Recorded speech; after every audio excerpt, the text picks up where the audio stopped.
We have big news. We have exciting news for you.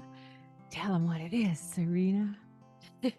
We are super excited to announce that we are starting our first membership this January 2024. Yay! Membership.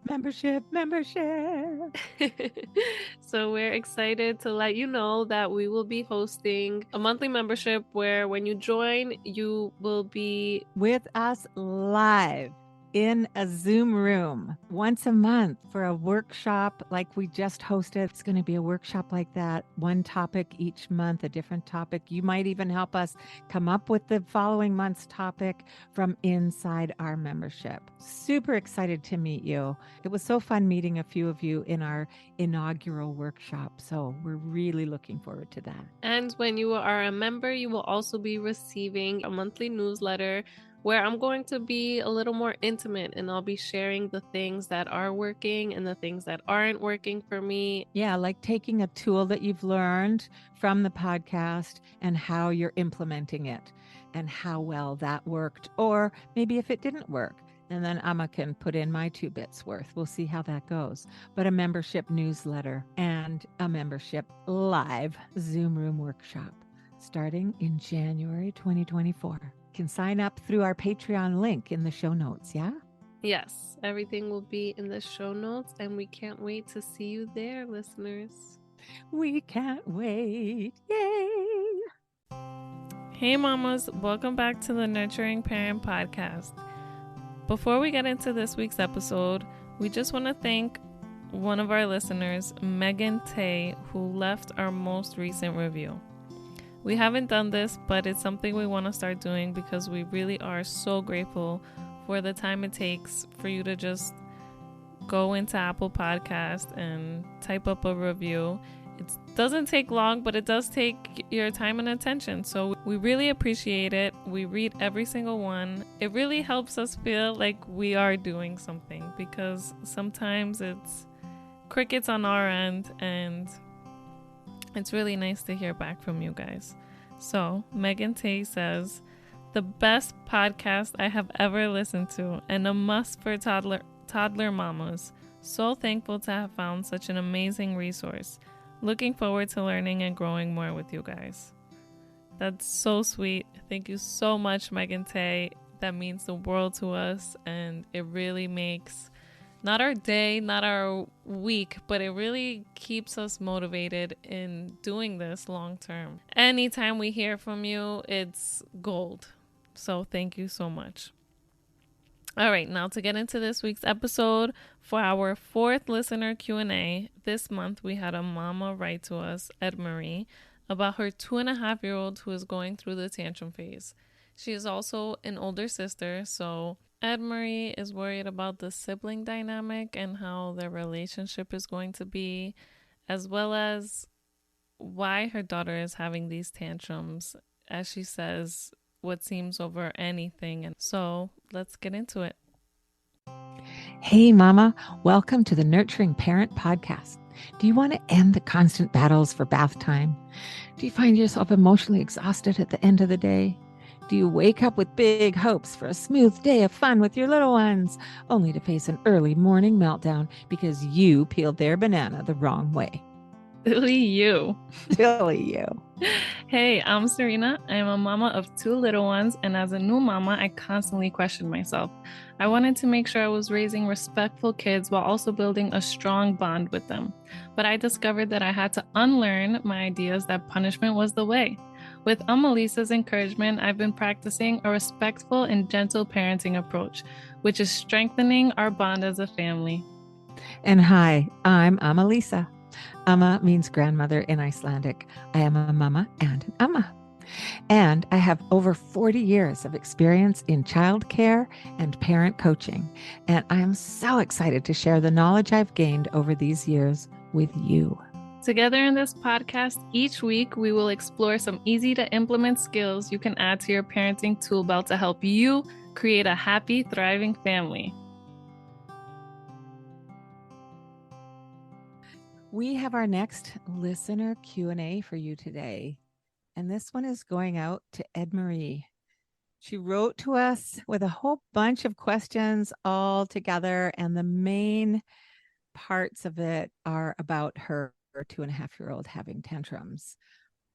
So we're going to touch on tantrums and answer all of her other questions. But first, let's let Mama Serena read her email to us. Ed Marie says, Hi, I have a 2.5-year-old and a 4-month-old baby. Both are girls. My oldest daughter is going through the tantrum phase, and at times it's literally for anything. She wants to pour her own water, even though the cup is filled to the rim. Her father went to walk the dog. She wants to eat on my lap. She wants something else to eat. She doesn't want to put the car seat belt on, etc. And they just spiral. I try to connect with her. We do breathing exercises, and I reinforce feelings and using our words. I won't lie, when the tantrums continue to spiral, meaning it's 30 minutes of tantruming, I have to walk away at times. I feel like my chest is tightening and I'm overwhelmed. Also, my 4-month-old has been very jumpy, especially every time her big sister has a tantrum. The baby will start crying, wake up crying, or be easily startled. At times, I feel like she's scared by her older sister. Is my younger child becoming overwhelmed or traumatized by all the yelling? I don't know what to do. I don't want them to resent each other or have a bad relationship. Thank you, Ed Marie, a mama who's just trying. Aw. Well, first of all, we want to thank you for writing in.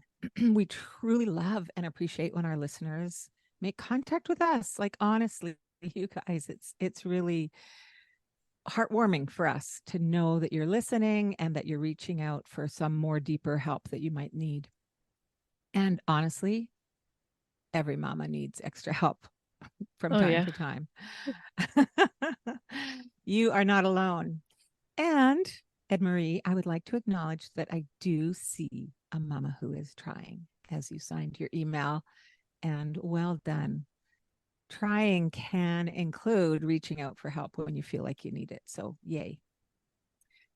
I also want to just say to all of you listeners that it might take us a few weeks or even months to get your questions up on our monthly listener Q&A, but I will write back to you right away. Well, as quickly as I can. I'm going to say within a week, unless there's more circumstances, but I'll write you back as soon as I can so that you're not left without getting the support you need. And then we'll use our emails back and forth as the body of our listener Q&A. So Ed Marie has received most of this advice already. And at the end, Serena and I are going to share with you her responses to us. So that's really cool too. You'll get to sort of see what she put into place and how well it worked for her. Okay. So let's have a look at Ed Marie's questions. It's always tricky to answer questions that were sent in without knowing a few key pieces of information. For instance, in this case, I'm wondering when this tantrum phase started with your older one. I'm wondering if it might have started since her little sister came on the scene, or even towards the end of your pregnancy when the new baby was anticipated and maybe being talked about and focused on a bit more. If this is the case, we have a couple of previous episodes that we want to point you to. Those are episode number 15, baby number 2 on the way, how to help the transition for our little ones. And then episode number 17, sibling struggles. And I recall, Serena, one of the things that you implemented right away from one of those episodes, they're both really helpful to listen to, you guys, if you do have more than one child or a new sibling on the way. But one of the things I remember you talking about, Serena, was that never using the things that you need to go do for or with the new baby as a reason for not doing something with your older child. Yes. Do you remember that? Yes. I was very aware of that and trying not to have my older daughter create any negative feelings about her little sister taking me away from her. Right. Right. Even something simple like, I can't do that right now. I have to go change the baby. Or I can't do that right now. I have to nurse the baby.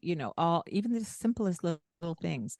And in those episodes, you'll hear some alternative ways of getting to do what you need to do, but not having it become an issue between your two kids. Yes, that's great. All right. In general, these two episodes will be helpful for supporting healthy sibling dynamics. And another episode that we want to point you to is episode number 31, Terrible or Terrific Twos. Now, I am going to tell you that when we recorded this episode, Serena had a 2-year-old who was just going into what many people call the terrible twos. And she was, you were questioning me, weren't you, Serena? Like, Yeah. really? Terrific twos? Come on. So, any of you who have a 1.5-year-old or a 2-year-old, please listen to episode number 31.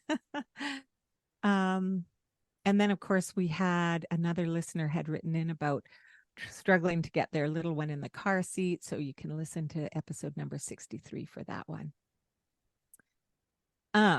What else? Let's look at Ed Marie's specific questions and concerns and tantrums in general. Overall, when I read your question, Ed Marie, it sounds to me like this 2-year-old needs something from you that she feels she's not getting. I want you all to remember that emotional and behavioral outbursts are really a call for needs to be met, a call for love and attention. The tricky thing, of course, is that the attention that children get when they are in the meltdown or the tantrum is not necessarily the kind of attention they need. And it's important to remember, okay? It's important to remember that children who need love the most will ask for it in the most unloving ways. That is the hardest part. It's so hard when they are freaking out and you're like, seriously, right now? Yes, kicking and screaming and maybe swinging at you sometimes. And you're just like, whose child are you? And so in those moments, here's your mantra: behavior is communication. Behavior is communication. Keep in mind that before the age of 7, children do not know how to communicate their needs, physical or emotional. Their brains are under construction.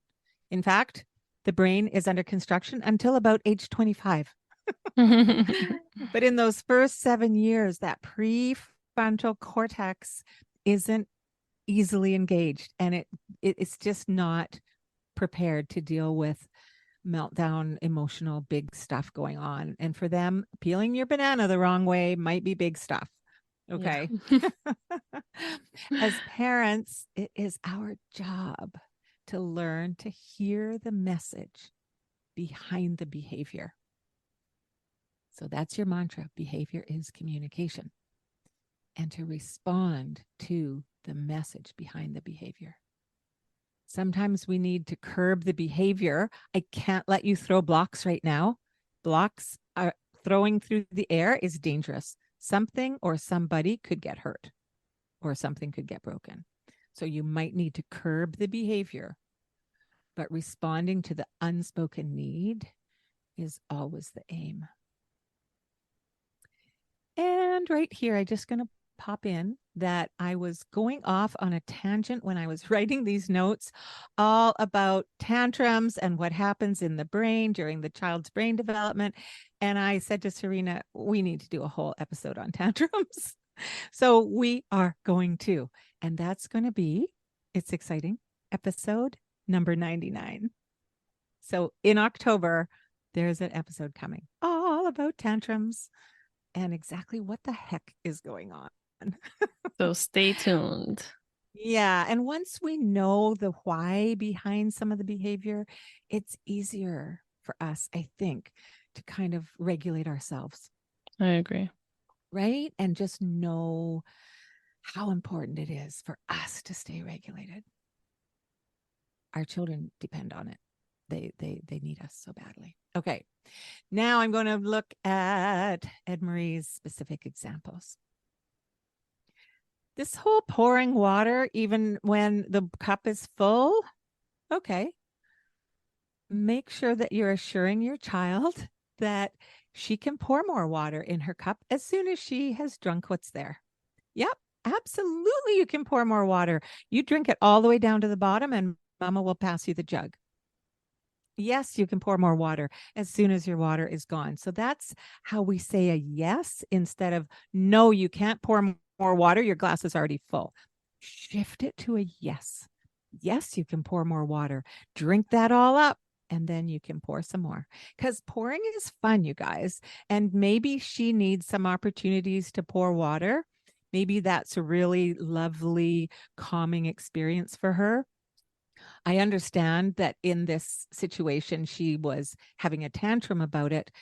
And so it could be a demand for her to have power in her environment, in her world. Yeah, Yes, that's what I was just thinking. Yeah. Serena's nodding. And some children, most children, get help regulating when they do water activities. So maybe she needs some time before dinner where she can stand at the sink and just pour water from one cup into another, that kind of thing. But if there is a tantrum going on and there's a big argument about the water, it's not a problem to take the jug away. You can, but it doesn't have to be a punishment. You can say, oops, I see it's really hard for you right now because you want to pour the water so badly. So I'm going to just take the jug away and put it out of sight, mama. Just put it out of sight, out of mind. It might help. It's really learning a whole new language because like I was used to, no, you're not pouring it. No, you can't. You're gonna make a mess. And it's just so much negativity and it's not coming across to them. We're just saying what they don't want to hear. So they just block it all Yes. out. So And it's then they buckle down. It's yeah. like, you're telling me no, I'm telling you yes. And then Mm-hmm. you've got that power of wills against one Yeah. another. Power We struggle. want to be on their team. Yeah. Yes, you can pour water. I love how much you love pouring water. You're 2.5. It's so cool to be able to pour your own water. So drink that up and there'll be more to pour. Okay. Sounds So so yeah. encouraging. Just the tone and the words that you use. But yeah. Yeah. So that's awesome. I love that you had that input there too, Serena. It's so good. I love when you bring your on the ground with two toddlers. And we're going to say, Ed Marie, Serena's two daughters are pretty much the same age difference as yours. Yes. So she's right on the same track with you. Mm-hmm. Now let's look at dad going for a walk and little one's having a tantrum. So here we would use acknowledging her feelings, which I did say to Ed Marie, you might already be doing, because she did say in her letter to us originally that she does acknowledge feelings. So, and trying to feel what might be behind the outburst again, like what is behind the behavior. Did she want to go with dad? Were she and dad having fun before he had to take the dog out? Whatever it might be, it can sometimes help to acknowledge the feelings that you think are behind it. Yes, daddy has taken Rover for a walk. It needed to happen. Rover was pacing by the door. Daddy needed to go, and you wish you could have gone. Oh, would you like to talk to daddy when he gets back about taking you next time, maybe? If that's an option.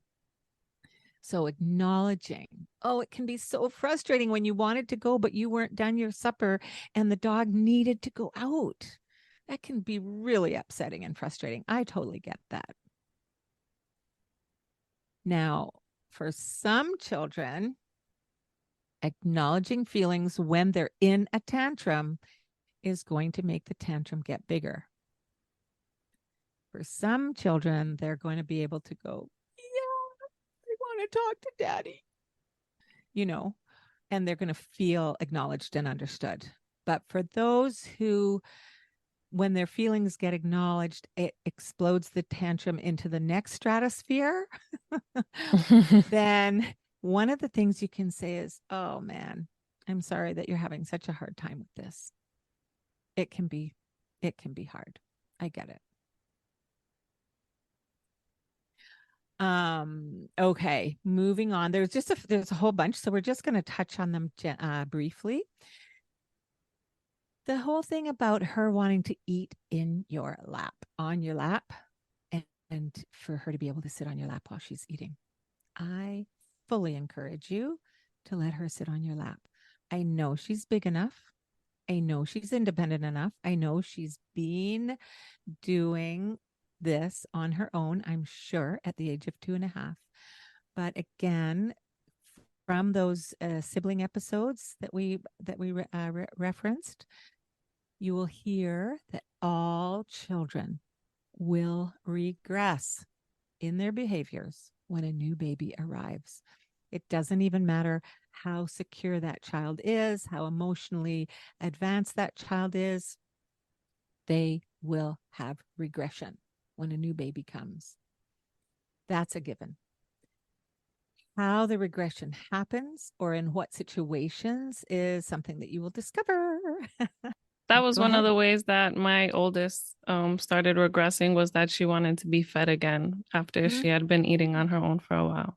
Yes, perfect, perfect. Yeah, and this really does sound like a regression behavior to me. The new baby gets to be held when she eats, whether it's nursing or a bottle, and the older child sees that and they want the same. Your 2-year-old desperately wants and needs reassurance that she too is still your baby. It's natural and it's normal. It's actually instinctual. We need to know that we will still be protected, even though another baby is in the picture. Like protected, like being held, being fed, having your diaper changed if they were already toileting, like all the things. We need instinctually to know that we are going to be taken care of, that we're going to be safe. Okay. So you can reassure her with words.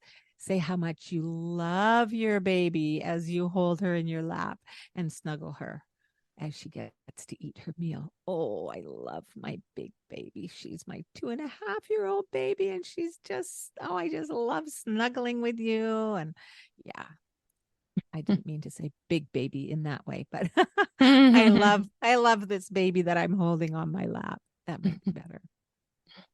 You're my first baby if she was your first child, that kind of thing. And you're always my baby. Always, always. Now moving on to choosing what she wants to eat. Allowing a 2.5-year-old to choose from what is offered for a meal can be helpful in letting her have some control again in her life. So we've got this tricky thing going on where there's an intuitive, growing, innate desire for independence at her age. And they want to be independent, but it's countered by a deep need to still be your baby, especially after a new sibling arrives. So she's experiencing a whole lot of mixed emotions. She needs to be allowed to regress and to be given new opportunities to grow her independence. So it's pretty wild times for you, Mama. But here you go. This is how we roll.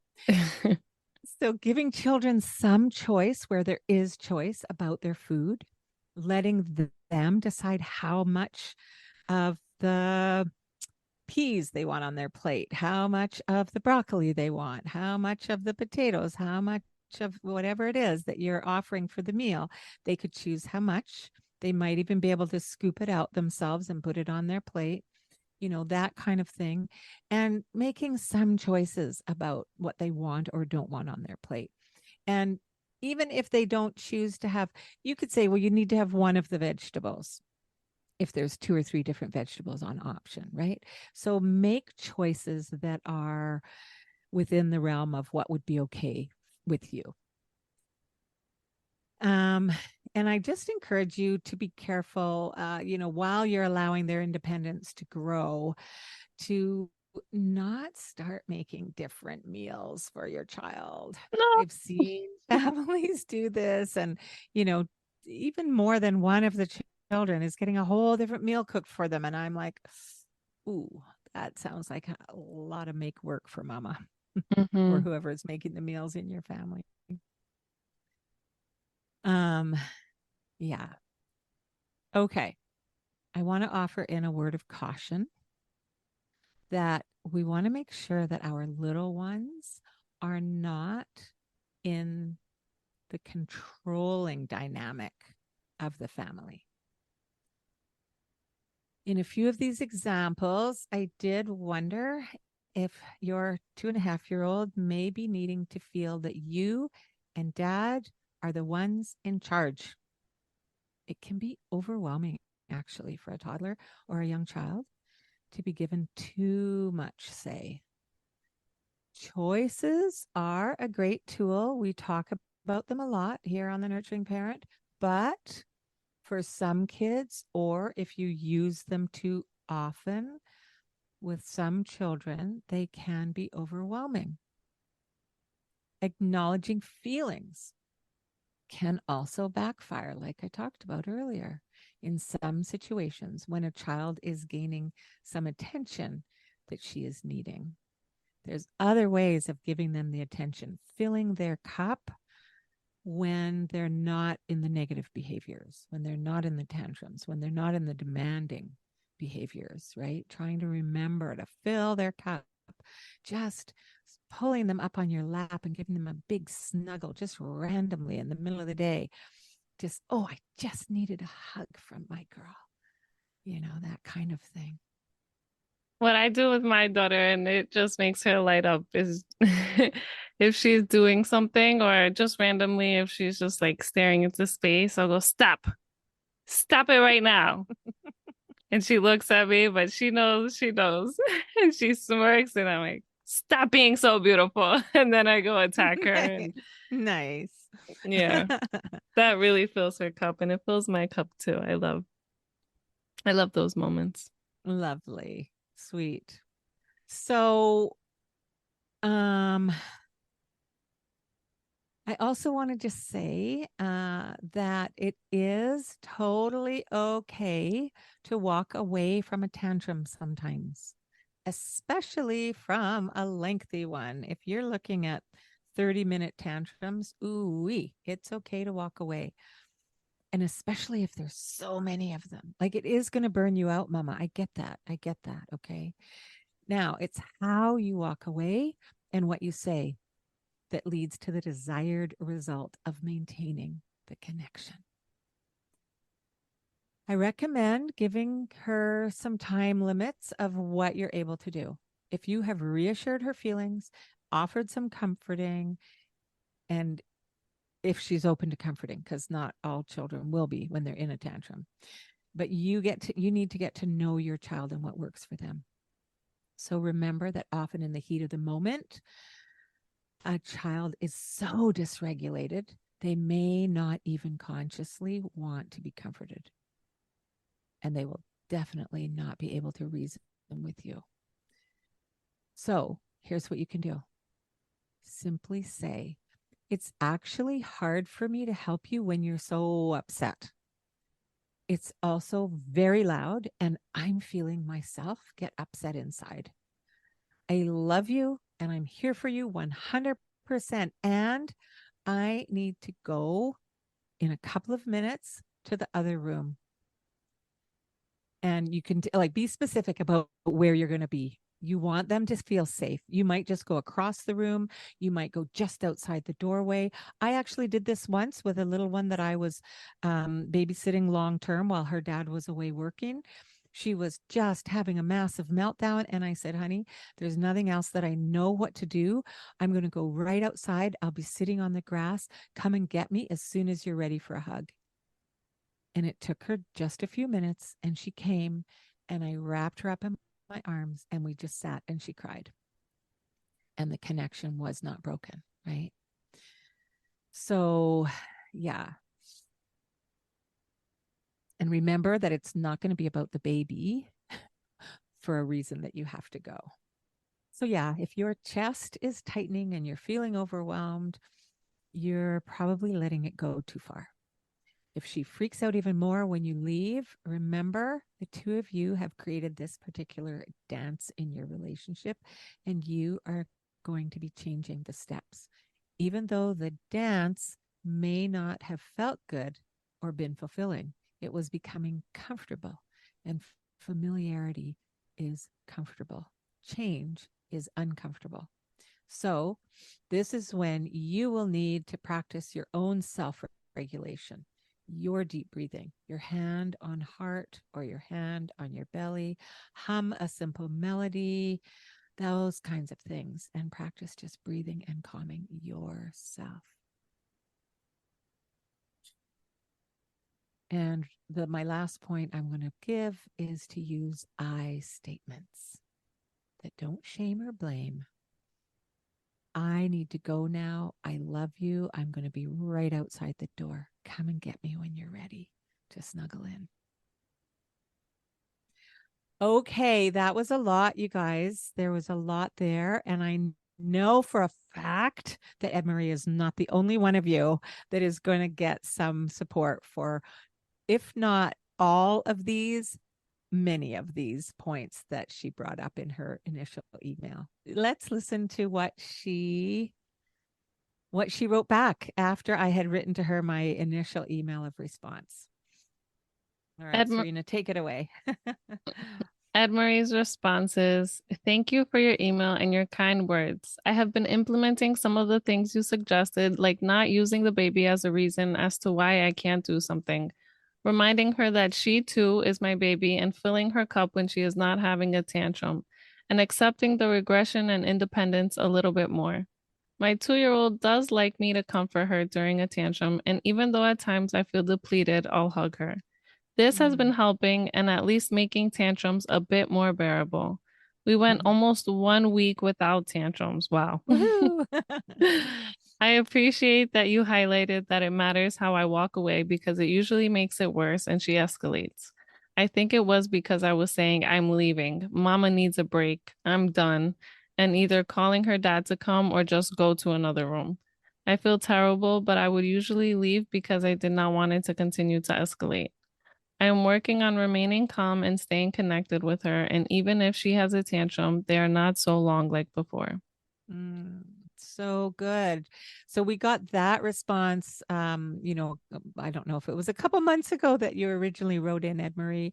And then recently I wrote to tell you that we were making this episode from your letter. And I asked her if there was any updates. And this is what she wrote. Things with my almost 3-year-old have significantly improved. I truly took everything you said and put it into action. Okay, yay, you. That's a mama who's trying. Put it all Yes. into action and see what works. Also, something that helped me remain calm when there is a storm is reminding myself something you say, quote, my child is only acting their age. Excellent, excellent. I even wrote it on my hand one day. Oh my God, I love that, Ed Marie. Good for you. Whatever it takes. Having more one-on-one with her, practicing saying yes more often, and reflecting if it's a power struggle. She understands a no is a no, and I've increased the physical affection. Physical connection fills her cup. I know, isn't it just so the best? And you mentioned that too many choices aren't always best. So that also changed. For example, breakfast, she is able to pick from what's available, but dinner is whatever mama makes, and that's it. She doesn't question it anymore. Yay. She eats what she wants. And when she tells me I'm full, I respect that. Thank you Wow. again. And I look forward to listening to the episode. We're so excited, Ed Marie. Thank you so much for all your feedback on how this all worked out for you. And we'd like to encourage anyone else who would like to either email us or DM us on our social media on Instagram. We love you. Thank you. That was cool to be able to see the outcome after getting Ed Marie's questions, sharing the advice, and then getting her response. So thank you so much, Ed Marie, for writing back and sharing that with us. So my gems really are the things that helped you, and one of them was reminding yourself that my child is only acting their age. That helps me as well. It really helps you just stop and put yourself in your child's shoes to be able to understand that they don't understand how to control their emotions, as well as learning that physical connection really fills her cup. Because I find that with a lot of kids, that's the case. Physical connection really helps ground them and bring them back down. And Amma says it perfectly. It's important to remember that children who need love the most will ask for it in the most unloving ways. Couldn't have said it better myself. And I'm just so happy to know that Ed Marie is making her dinner and her daughter knows what's for dinner is what's for dinner. That makes me so happy. And I'm happy to hear that when she says I'm full, you respect that, because that's really hard. Good for you, Ed Marie. Thank you so much. We love having you here. We love having you join us. We love hearing from you. So if this was helpful to you, please leave us a review. It helps us. It helps other parents. All right. So we'll see you next week. Bye-bye.